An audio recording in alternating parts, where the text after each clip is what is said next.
Bismillahirrahmanirrahim. Assalamualaikum warahmatullahi wabarakatuh. Baiklah anak-anak, belajar dari PTM pertama, ternyata waktunya tidak cukup ya untuk menjelaskan semua materi. Jadi Pak Guru akan tetap membuat video BDR, video belajar dari rumah. Dan ini Pak Guru mau menjelaskan tema 4, subtema 1, pembelajaran 2 dan 3. Ini anggap aja sebagai video pendamping untuk belajar di rumah. Oke, Pak Guru buat seperti anak-anak, kita kupas buku tema ya, mulai dari halaman 12 ini kan. Nah, ada teks dan gambar. Halaman rumah Dayu bersih dan sehat, halaman rumah bebas dari sampah. Di sana juga ditanam bunga-bunga. Halaman rumah menjadi asri dan indah. Lalu ada pertanyaan, apa yang dilakukan Dayu dan keluarga? Ya, tentu saja bekerja bakti membersihkan rumah. Terus sikap apakah yang ditunjukkan Dayu dan keluarga? Nah, kalau kita amati ini ya, tuh ya, sikap rukun. Lanjut ke halaman 13 ya, buku temanya. Disajikan dua gambar, gambar 1 dan gambar 2. Lalu ada pertanyaan, apa kegiatan Dayu dan keluarga pada gambar 1 ini? Gambar 1 apa anak-anak? Iya, olahraga bersama keluarga. Lalu nomor 2, apa kegiatan Dayu dan keluarga pada gambar 2? Lah, ngapain ini ya? Ini berkumpul bersama keluarga, ngobrol-ngobrol santai di depan rumah di bawah pohon, ya kan? Yang ketiga, mengapa kegiatan seperti gambar 1 dan 2 perlu dilakukan? Kira-kira kenapa anak-anak? Ya, agar kebersamaan dalam keluarga terjaga. Penting ini ya, biar harmonis. Lalu keempat, apa yang harus dilakukan agar terwujud sikap kebersamaan dalam keluarga? Sikap kebersamaan dalam keluarga, apa yang harus dilakukan? Ya, kerukunan harus dijaga. Ayah, ibu, kakak, adik harus rukun. Nah, nggak rukun ya tentu nggak bisa bersama-sama. Yang kelima, apa yang akan terjadi jika sikap kebersamaan tidak ada? Ya tentu kerukunan dalam keluarga kurang terjaga, bisa sering berantem ya kan? Semoga tidak terjadi seperti itu. Nah, lalu anak-anak diminta membahas dengan teman-teman sikap yang harus dimiliki agar terwujud persatuan dalam keluarga. Contoh satu ini, tidak mau menang sendiri. Contoh, apalagi rukun antar sesama. Lalu saling menghormati dan menghargai. Bisa juga dengan tolong-menolong, lalu sering berkumpul. Nah, ini penting. Sering berkumpul bersama dan lain-lain, ya kan? Kemudian halaman 17-18 ada gambar dan ada ini baris-baris titik-titik ya. Informasi apa saja yang dapat kamu berikan dari gambar ini? Loh, ini kan gambar lingkungan yang bersih. Halaman rumah yang bersih itu kira-kira seperti apa anak-anak? Tentu tidak ada sampah di halaman loh. Nggak ada sampah sama sekali. Lalu semua tertata rapi, perhatikan. Ini tempat duduk rapi, ayunan rapi, bahkan tanaman pun tertanam dengan rapi ya enggak. Dan lebih bersih lagi jika banyak bunga dan tanaman, bunga, pohon, dan lain-lain. Bersih rapi kan? Berikutnya kita ke halaman 18 dan 19.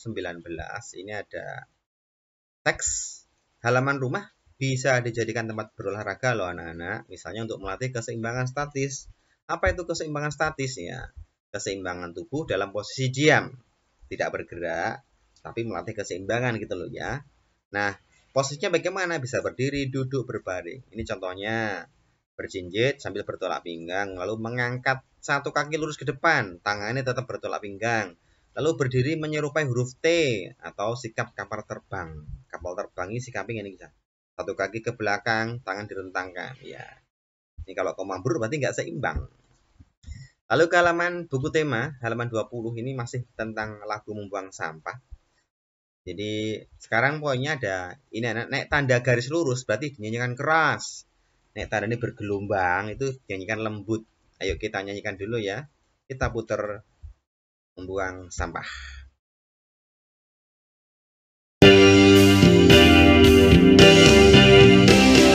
Jangan membuang sampah di mana-mana.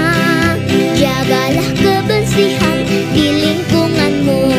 Sampah di rumahmu, sampah di halaman.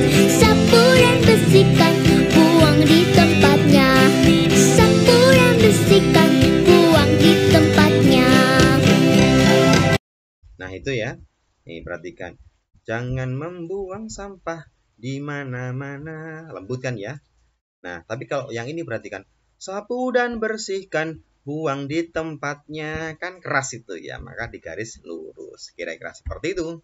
Lanjut ke halaman 21. Ada percakapan antara apa ki ya? Kadal apa cicak ini? Cicak dan kecoa. Kira-kira percakapannya apa ya ini? Nomor 1, banyak sampah di sekitar kecoa. Lihat ini loh. Mengapa di sekitarmu banyak sampah kecoa? Berarti kan banyak sampah. Yang kedua, mengapa di sekitar kecoa banyak sampah? Ya ini jelas nih. Loh, manusia membuang sampah di situ nih. Loh. Manusia selalu membuang sampah di sini, itu kata si kecoa. Bagaimana pendapatmu tentang sikap cicak dan kecoa?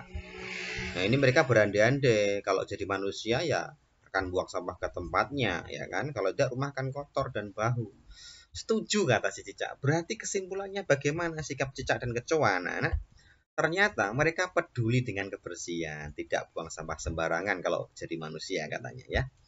Lalu apa yang akan kamu lakukan ketika melihat sampah berserakan? Kira-kira diapa Cah? Ya membersihkannya lah atau membuang di tempatnya kan begitu. Nah, apa yang kamu lakukan ketika melihat temanmu membuang sampah sembarangan? Diapa Cah? Ya menasehatinya. Jangan dibuang di situ, buang di tempat sampah. Begitu kan? Nah, sekarang kita main TTS anak-anak. Teka, teki, silang. Ada yang mendatar, apa menurun? Ada yang menurun. 1. Tidak bersih atau terkena noda itu namanya kotor. 2 ini ya. 1, 2, 3, 4, 5, 6, 6 kotak. Barang atau benda yang dibuang karena tidak terpakai namanya sampah. 1 menurun, sudah ada K sama M. Binatang menyebabkan penyakit. Kuman, ya enggak? Kuman. 3 kotak menurun. Sesuatu yang kurang sedap berarti bau, ya kan? Bau. Ini namanya teka-teki silang. Lalu ada mengamati gambar lagi sekarang rumah tidak bersih. Cirinya sama berserakan, jelas berserakan sekali. Lalu barang tidak tertata-rapi. Layangan, buku, mobil-mobilan, roti hancur-hancur, campur aduk nggak rapi. Lalu bau dan kotor, pasti bau dan kotor kalau seperti ini. Materi terakhir ini tentang ruas garis anak-anak. Perhatikan, ini ada layang-layang ya. Dihitung ruas garisnya. Kalau ini layangan, ini memang bangunnya layang-layang. Ruas garis tepi ini loh. 1, 2, 3, 4. Berarti bangun layang-layang ini punya 4 ruas garis. Pak Guru bilang 1, 2, 3, 4. Yang kedua ini namanya jajar genjang. Juga 4 ruas garis. 1, 2, 3, 4.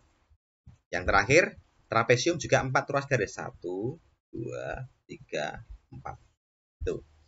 Nah, ini halaman 26 sampai 27 anak disuruh menunjukkan ruas garisnya. Nunjuk ke ruas garis. Pak Guru contohnya satu aja ini. Ruas garis pertama, ruas garis kedua, ruas garis ketiga, ruas garis keempat. Ini 1 sampai 5 semuanya ada 4 ruas garis anak-anak. Anak-anak tunjukkan seperti Pak Guru bisa kan? Dan terakhir tugas BDR-nya ini MRT ya. Nah, halamannya ini karena 2 PP ya 2 tugas. Ini pilihan semua anak-anak, tinggal nyilang. Tidak perlu difoto, besok aja dikumpulkan kalau diminta Pak Guru. Sekian, terima kasih, sehat selalu. Assalamualaikum warahmatullahi wabarakatuh.